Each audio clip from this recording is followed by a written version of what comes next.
Attestatsiyadan 86+ ball olishingizga yordam beradigan Advanced Grammar 3-qism. Bugungi strukturamiz quyidagicha: S plus passiv, S plus past participle. Bu strukturani biz qachon ishlatamiz?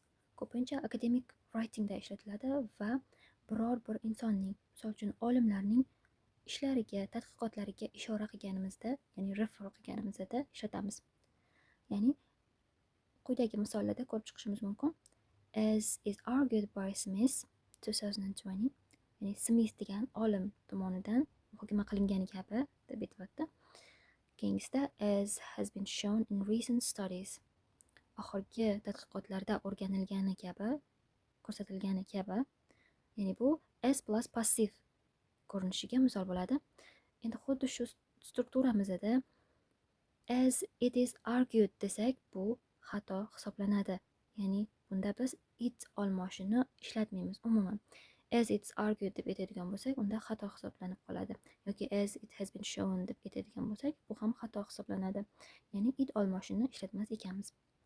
Endi keyingi misolimizda as noted by Keir yoki bo'lmasam as demonstrated in previous studies.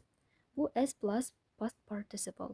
Bu ham keng ko'lamda ishlatiladigan shakl hisoblanadi.